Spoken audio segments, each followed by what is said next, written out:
Welcome to Hitting Home. I'm Arif Khan. Mike I'm Montague. Mike Montague. How are we doing? I'm doing absolutely fantastic. Thank you That's very great.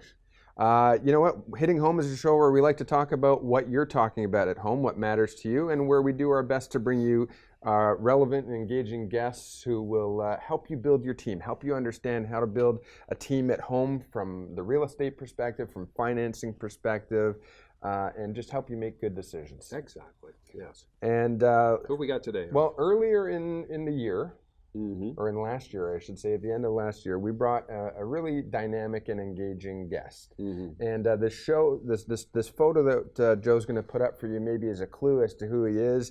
He was one of our most engaging and dynamic guests from the fact that he just brings this reality, this realism to it and says, you know what, don't worry. Don't worry, there's not that much to worry about. I got your back.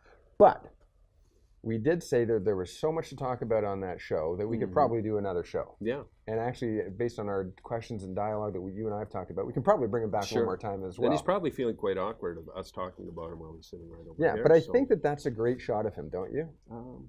It is. It is. It says so much. Him at his best. Yes. I think what will tag him on is the fact he's not wearing a suit. Yes. He's and not in a suit. He there's a actually story gets to go with that, and I'm sure Andy's going to tell us about that. So let's bring in Andy Christie from Safe Homes Canada. Thank you, sir. How you doing, Andy? Glad to have you back. Good morning. Good morning. I don't know who that person was. I think that might have been my stunt There's double. got to be a story that goes with Did you that. say Ant-Man? Ant-Man, that's Ant-Man right. is how you referred to it. It's like yes. it's like a superhero kind of job, Yeah. right? Okay. Crawl under buildings. Okay. And Yeah. that's something, there's a lot of people who hang up a shingle, call themselves home inspector. Mhm. How many of them actually get down in the dirt, or do they think they can walk around, as you said earlier, with the clipboard and the jacket on and just do a checklist?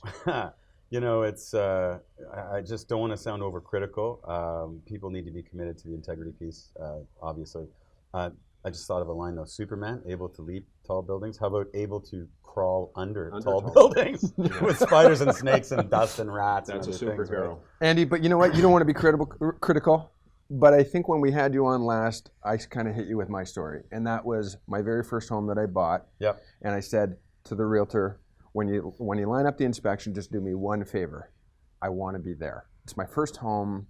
I don't know anything about it. I want to be there. And when I arrived, the answer was, oh, I happen to be early. I happen to have a cancellation. Here's your 300-page binder already filled out. God love us. Binders are obsolete now. So what does that photo mean to me? You know, you look at there's a person in a crawl space with a suit on. That's a good start. You gotta, you know, I think a lot of people when they get involved or think about getting involved in building inspection, home inspection, people picture this guy with a clipboard, woman with a clipboard and a clean shirt. Yeah. That's not home inspection, right? I have multiple layers that I bring to each inspection. Crawl space inspection is it's kind of specialized. There's a lot of technology that relates to it, and experience is a huge benefit because it's kind of intimidating going in a crawl space for multiple reasons. There's so much going on. Well, there's so much going on the surface and then hidden. And I just relate my own story for a second. I came from 18-year background prior to getting into real estate as building contractor, building, tearing down. And I can remember on the first couple home inspections I went out, and I thought, I probably know more than this guy, and was humbled to find out just the depth and involvement that a good home inspector goes to, and the knowledge they have. It's not just on the surface stuff. There's a lot more going on behind. I want to break up the love fest because we had you on for home inspections before. We're going to go back to home inspections a little bit later. We brought you in specifically for this part of the show to talk about wet inspection. Okay. All right. So let's get into that because we don't have a lot of time today. But really, what is a wet inspection? Is there actually something called a wet inspection? And what are the different labels and what do they mean? WETT, Wood Energy Technology Transfer. I think that's still the acronym in the industry it relates to. It's all about wood burning appliances. So wood stoves, open fireplaces, anything where you're burning something like wood, including pellets. Pellet stoves. So it's a governing body. They work in conjunction with Government of Ontario people, I believe. And they regulate, you know, it's about the rules and regulations and qualification for people that inspect these elements, this equipment. So the most important thing, in my opinion, to talk about relating to wet inspections is a lot of home inspectors have gone and become quote unquote wet certified. I did in the past and then decided it's a huge specialty. I'm not doing them. I have experts that come in and do my wet inspections. There's a huge problem in the world of wet inspections. Yeah, and I just want to ask for people watching out there, it's not an absolute that you have to have a wet inspection. However, most lenders do require, or most insurers require that you have one in place. Am I right on that? The rules are, it's a moving target. The rules are changing as we speak. They're all, I just kind of listen to when the buyer shows up and they've talked to their insurance company. Do you need to get one or not? We have these communication realtors and home inspectors. We talk about every situation is different. Yeah. Every buyer's different. Some people want to change to a gas stove or a gas fireplace, so there's no point inspecting the chimney and the wood stove or fireplace, whatever. What I was going to talk about, or what I wanted to talk about, and I think you did too, is level 1 wet inspections. There's 3 levels. You're smiling. For everybody. You're smiling. So tell the audience why you're smiling. Yeah. The realtors I work with, integrity-driven realtors who want no surprises for their buyers, just like I want no surprises for my buyers. If you have somebody come, whether it's a home inspector or someone else, just a specialist, and they do what's called a level 1 inspection, that excludes the whole chimney. It excludes the entire chimney. So they're just doing measurements. Which is probably where a majority of the fires are to take place. If you would think. I mean, it's where the embers go. It's obviously a huge component, and major problems can and do occur relating to chimneys. We actually had last year, I was doing a structural inspection, a full home inspection at a giant cottage in Tiny Beaches, and the guy that showed up to do the wet inspection showed up on a motorcycle, which was really funny. And, by the beach. Why wouldn't he? Was he in shorts? That's right, and sunglasses, everything. So 2-story house? No, it's a bungalow. Nonetheless, chimney's up there. He's down here. Chimney's on the roof. I had actually warned my realtor. I said, I don't know who's coming today, but we've had a lot of problems with these level 1s where people come and do a level 1 inspection and the chimney's a pile of rubble on the roof. So it's like, I'll look at the guy and say, and it's usually a guy who did a drive-by, and I'll say, did you look at the chimney? In any case, this person showed up on a motorcycle. I had warned the realtor that we need the chimney fully inspected because I don't believe in level 1s. It's crazy. It doesn't make any sense. So just clarify, there are 3 levels, am I right? I'm not sure how many levels there are. But to me, an inspection for a fireplace or a wood stove or whatever it is, it includes the entire chimney, including what's inside of it. It includes the cap, joints, which junctions. is beyond the level 1, is your point. It includes the whole enchilada. Whatever relates, chimney and fireplace, just do the whole thing, please. So if the guy showed up on a motorcycle and was unable to climb up to the roof unless he borrowed your shoulders to stand on. I offered the ladder. So I offered the ladder and he said, no big deal, we're just doing a level 1. And I said, well, don't you want to look at the chimney? Because I had already looked at the chimney. It had giant cracks in it. It was a bit of a mess and needed some work. So that's not why I offered my ladder. I offered my ladder no matter what the chimney's condition was. I would have offered my ladder in any case. So before we go to break, this guy who shows up on his motorcycle would have been able to offer an opinion on the unit itself. On the unit itself, and hand it to the buyer and said, yeah, you're good to go. Hand it in, the insurance company would have signed off on it, even though the chimney's falling apart on the roof? Is that what you're saying? Yeah. So buyer beware? Huge. So it's an education piece, really, is what we're talking about. This is an education piece. Huge, right? So yes, this paperwork will facilitate the buyer getting insurance in their house. Great, I've got insurance, but you have a massive repair that's A, a safety hazard, possibly, and B, a significant money piece for the buyer later, so that's a surprise that we can't. When we come back from the break, let's go into some photos. Excellent. All right, we'll put some images and good stuff. You'll take us through some photos. Great, we'll be right back.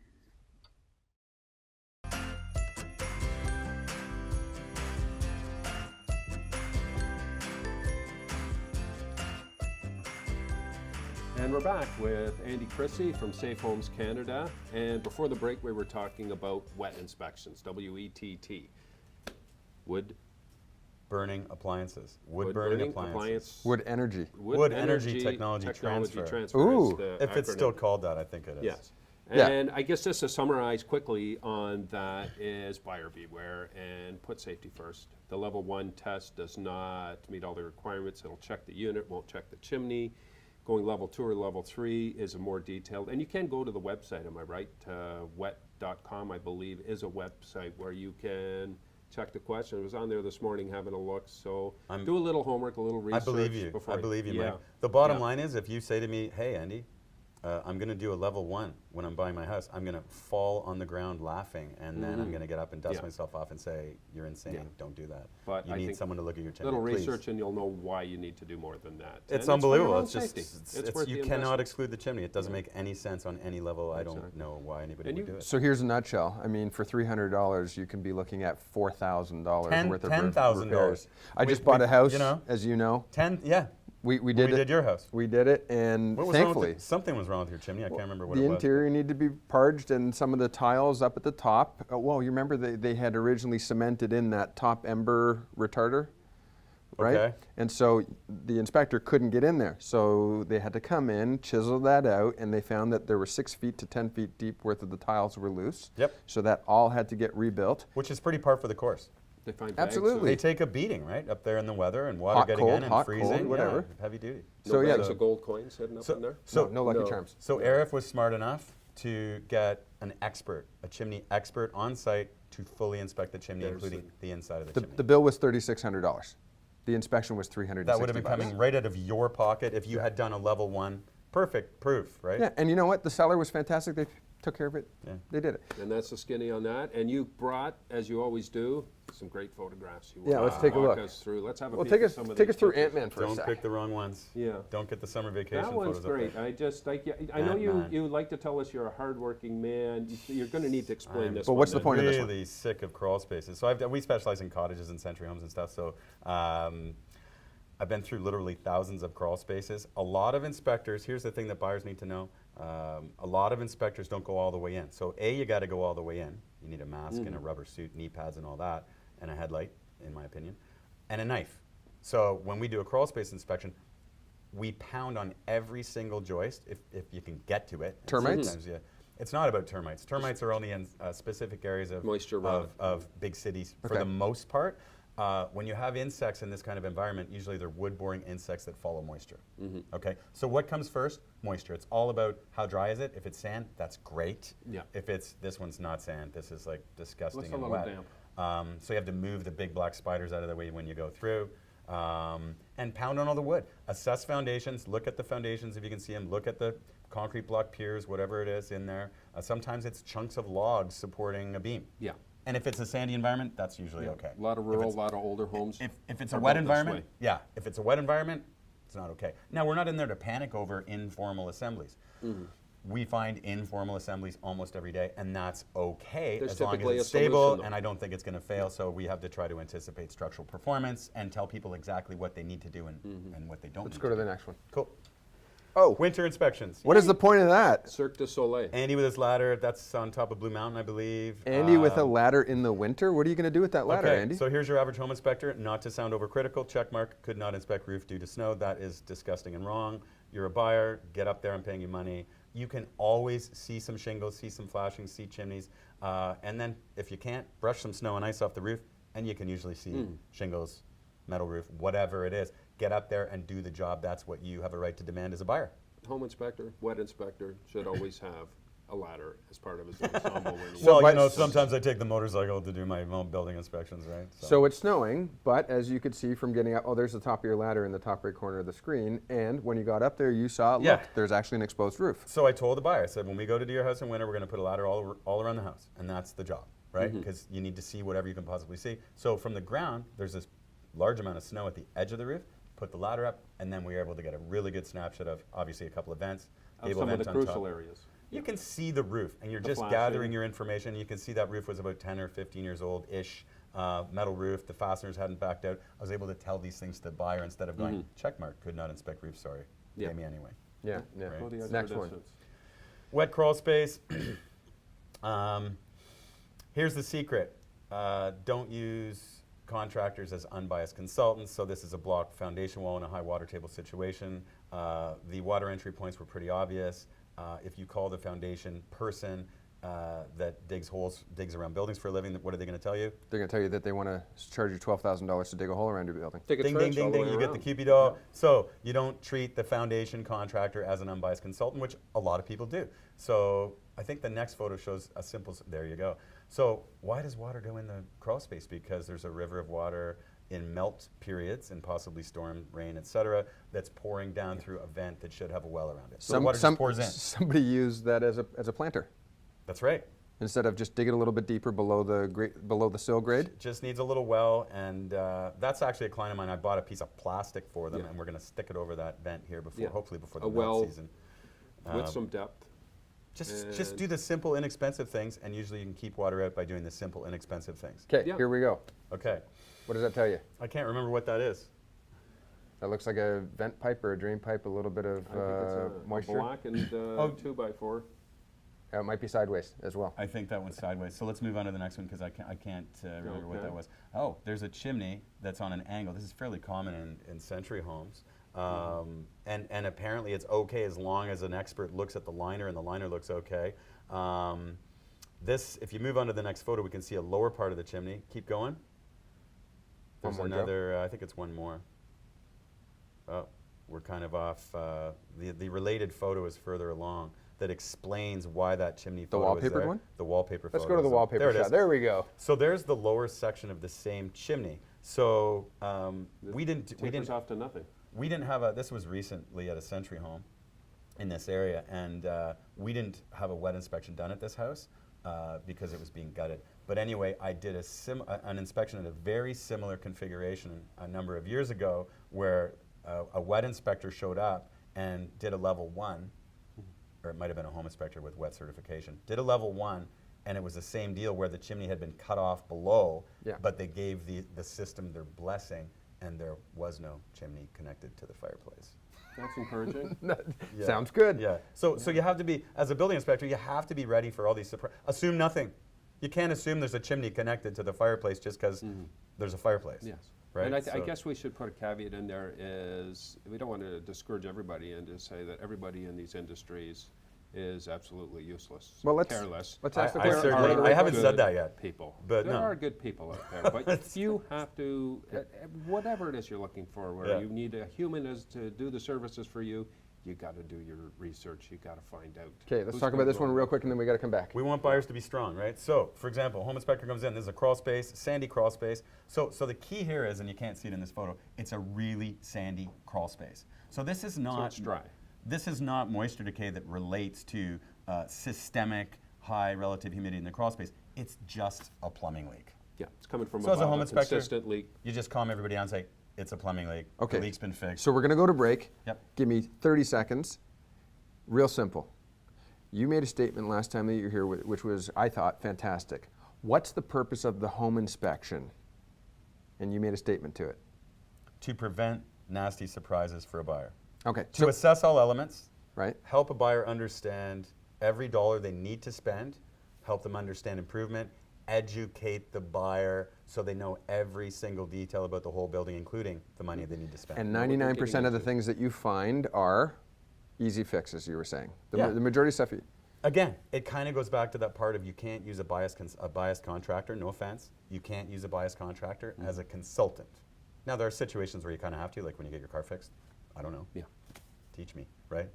But, yeah. Okay, when we come back, we're going to talk about actual reports. Okay. And we're going to take a look at a few reports that raise some eyebrows. Okay, how about sounds good. All right, thanks.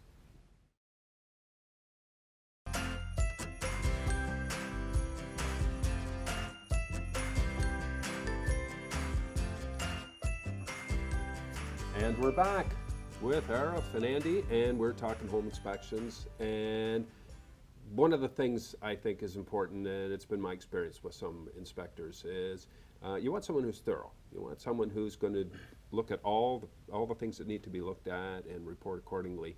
But sometimes you see maybe they're novice, maybe they're just trying to over-impress. Sometimes they go a little bit too far, and oftentimes you create a scenario where they're just doing too much, and that can be just as bad as not doing enough. Maybe you can elaborate on that if you know what I'm talking about. The words God complex come to mind because we all have that human nature is such that we want to show everybody how smart we are. And I think it's as you get more experience, you kind of get away from it, and as a home inspector, your realtor sort of beat you up and say, okay, just stick to just the facts, man. Stick to accuracy, right? Well, it's good training. It's a double-edged sword. A realtor wants to be careful that the home inspector doesn't say too much to discourage the sale from happening. Perhaps. Yes. Okay. On the flip side, like you said, the inspector wants to show, oh, look how smart I am, look what I found. I think what you've done as a home inspector, and you've said it a few times now on the show, is it's about educating. You're buying an imperfect structure. They always are. Every brand new or 100 years old, it's going to have some character to it. Yep. It's about educating. Just be aware of what you're buying so you know what you're dealing with. Assess everything. Part of the job is tell everyone exactly what the solution is for every single problem you come across, and you should have those solutions as a qualified building inspector yourself. You shouldn't have to refer everything off. Some things, maybe. In any case, assess everything, educate as you go, have a great time doing it, and don't overreact to it. Part of it's not overreacting to things. Yes. Keep it simple. Part of the job is taking people's stress away for all the right reasons. Okay, so I've brought us a real life scenario. We don't have a lot of time because we're in the last segment here. Fine. So Joe, let's go to the photos here. And here is a scenario where, quite honestly, there's a little bit of overkill. So it's clients of mine, a real scenario, and the home inspector is pointing out on the, you can see I've circled it, and you may or may not be able to read it on your television. The middle left image is the exhaust from a gas fireplace, and the caption below it from the inspector said, "This is the fireplace vent. It can be very hot. It's a safety concern for children." The bottom right corner is a parging cosmetic touch-up, and it says, "New parging noted of exterior foundation, possibly covering foundation repairs. Ask owner about the new parging noted." Bring us back. Bring us to this. Okay, so yeah, you want to talk about the fact that the fireplace exhaust fixture is hot. Great. The fireplace, then I hope there's a note in there also that says the fireplace itself is hot. It's a parenting issue overall. So parents teach your children about hot things. Great. If you want to throw it in there, fine. It's just kind of superfluous. But this is on every single home that's ever built has one of these things. it's It kind has of a natural gas thing. It's a bit of a superfluous note on maybe somebody's worried about getting sued in case somebody gets burned. It's a high efficiency exhaust. It's typically on the side as long as it's above the snow level, I believe is the But Mike, the you code made the requirement. tongue-in-cheek comment that basically said earlier, in the winter, does it say, notice it might be cold, tell your kid not to stick their tongue to it? Yeah. Like, come on, Well, it's a that bit over. notice It's a should bit be over. there. It's a bit overkill. So the other one, it's a note about parging, and what does it say? It says it may be covering Might be up a hiding foundation something. repair. Yeah, that's a fantasy world kind of thing. It's creating stress for people over nothing because there's no evidence of a problem. So It's you're creating conspiracy this theory. possibility there could be something. Well, you bad made a against comment the to me person. though. What is this? If there's evidence of water inside, Yeah, if there's no problem, there's no problem. So if there's no problem, you don't talk about a possible cause of a problem where there's no problem and there's no possible cause of a problem. So it's just fantasy. It's somebody's created a fantasy there about nothing. Okay, so let's look at the What was next that new image. sod they put down covering up? That's right. There's a war bunker under there or something. Yeah. So this one here, again, sorry folks at home, you may not be able to see it, but I've highlighted it. It says upper level floors make some noise when walked on. Okay. In parentheses, Beyond movement. the colloquialism, I would say I have a standard note in my reports that says expect squeaking. It is normal to find squeaking at floors in all ages of homes, and then I talk a little bit about how you can eliminate squeaking.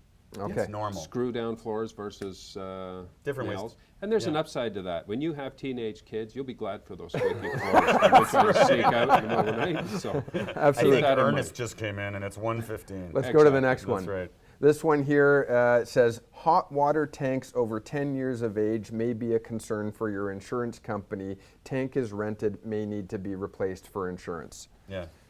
My note would say hot water tank is excluded from the building inspection because it's a rental. yes, If it works, it works. If it doesn't work, Functional, replace not it. exactly. call the company, get a new one. It's a Exactly. replacement. The only thing that normally you talk about relating to HWTs, hot water tanks, is how it's exhausted. Is it an old illegal configuration of metal? Yes. Is it black ABS that you warn somebody that may need to be replaced at some point, or is it Yeah. modern PVC? Okay, but again, building code is based on date of original construction.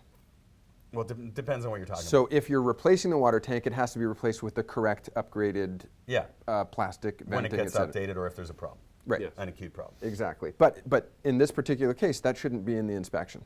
This note here. Saying it's over 10 years old to me is meaningless. Okay. And Doesn't in mean regard anything. to Who that, give cares? us a quick 30-second rundown on the difference between the black ABS and the white ABS. The The black- white is to code now, the black is The white's no longer used. Most of the white stuff's called PVC, I believe. The black Yeah. ABS was outdated. Somebody at the underwriter's lab or somewhere decided black ABS is no good anymore. Because it off And gases? now it's normally some people say it gets brittle under heat. Yeah, it didn't resist the heat as much as the white. The bottom line is I warn people that at some point in their future, either a heating technician is going to come in and say it has to be replaced, but I believe the rule is it doesn't have to be replaced until you replace the furnace or the appliance that it serves.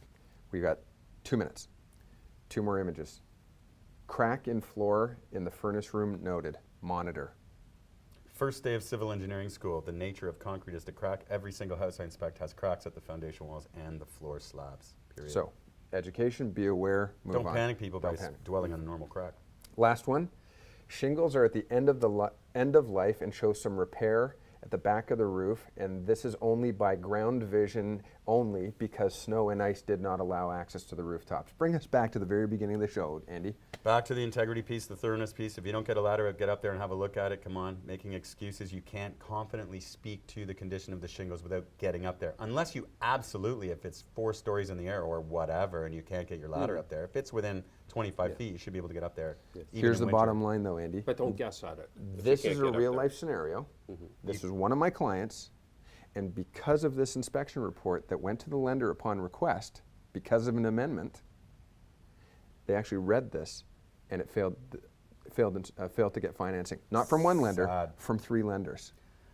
Sad. So there's a possibility that a lack of thoroughness killed the deal. Yeah, but being thorough, there's a difference between being thorough and just bloviating and trying to put as much unnecessary information into a report and hypotheticals like we're seeing. So in 30 seconds, we're not telling people not to get an inspection.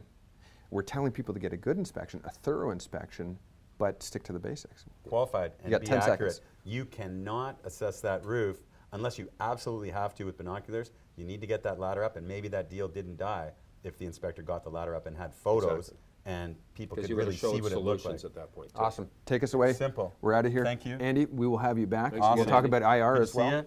Excellent. See you next time on Hitting Home. Thank you.